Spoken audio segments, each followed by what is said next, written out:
নমস্কাৰ বন্ধু বান্ধৱীসকল, কি খবৰ আপোনালোকৰ? ভালনে বাৰু? এয়া মোৰ গেটখন আচলতে ওলাইছেগৈ আৰু বেছি দিন নালাগে, খুব বেছি 7-10 দিনত হৈ যাব লাগে। কিন্তু মিস্ত্ৰীসকলে কৈছে যে আৰু ৰং কৰোঁতে বা কিবাকিবি কৰোঁতে 6 দিন লাগিব, কিন্তু মোৰ মতে প্ৰায় আৰু 10 দিন লাগিব। এইফালে দেখিছেনে, ৱালকেইখনো প্লাষ্টাৰ কাম শেষ হওঁ অৱস্থা।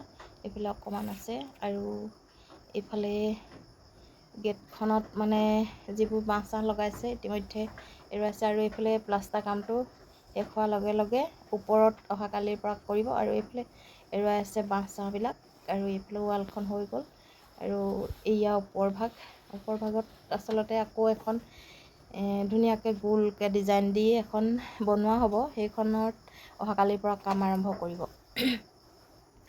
ওপৰৰ পৰা এতিয়া বৰ্তমান বৰ ভাল দেখা তলৰ পৰা ভাল দেখা নাই। ওপৰত যেতিয়া হ'ব, নাম চাম আঁকিব আৰু ৰং চং কৰি শেষ হ'ব, তেতিয়াহে আচলতে গেটখন সম্পূৰ্ণ হৈ উঠিব। এয়া দেখিছেনে, এইফালে মানে বাঁহবোৰ অলপ অলপকৈ লাগি আছে যে এৰুৱাইছে।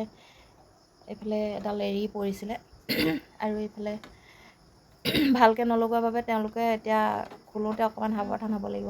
এইফালে আচলতে শ্বৰ্টডোখৰ এয়া খুলি ইয়াতে থৈ দিছে আৰু এতিয়া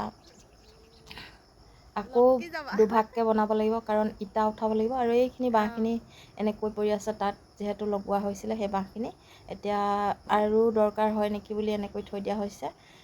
কাম শেষ হোৱাৰ পাছত এই বাঁহখিনি একো কামত নাখাটে, গতিকে ঘৰলৈ লৈ যাব লাগিব, কিবা এটা কামত খাটিব আৰু সেয়েহে গেটখন অকণমান আপোনালোকক দেখুৱাই দিলোঁ। সম্পূৰ্ণ হোৱাৰ পাছত পুনৰ মই আপোনালোকক দেখুৱাম।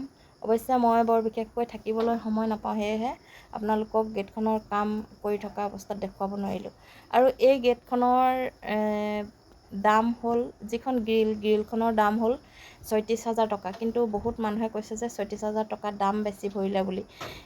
অলপমান বেছি ভৰিলোঁ নিচিনা অনুমান মোৰো হৈছে, কাৰণ ওচৰৰ কেইবাজনেও আনিছে যে তেওঁলোকৰ বোলে 30,000তে আনিছে, কিন্তু মোৰ পৰা ইমান বেছিকৈ কিয় ল'লে সেইটোহে কথাটো গম নাপালোঁ। আৰু ৱেট হিচাপত দিয়ে বোলে, ৱেট হিচাপত মই আচলতে জোখ মাখ কৰি আনিবলৈ নহ'ল, তেওঁলোকে যিটো হিচাপ কৰিলে তেনেকৈ লৈ অহা হ'ল।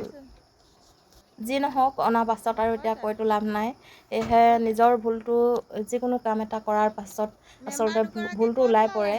গতিকে এতিয়া চিনি পালোঁ বা বুজি পালোঁ যে কিবা এটা বস্তু লোৱাৰ আগত সম্পূৰ্ণকৈ তথ্যসমূহ জানি পোৱা উচিত। আৰু যিকোনো কামেই নহওক, কিবা এটা কৰাৰ পাছতহে সম্পূৰ্ণ এক্সপেৰিয়েঞ্চটো মানুহৰ আহে। গতিকে এনেকুৱাবিলাক কামত আমাৰ এক্সপেৰিয়েঞ্চ একেবাৰে নাছিলে, সেই গতিকে এতিয়া আৰু এক্সপেৰিয়েঞ্চটো সম্পূৰ্ণ হ'ল।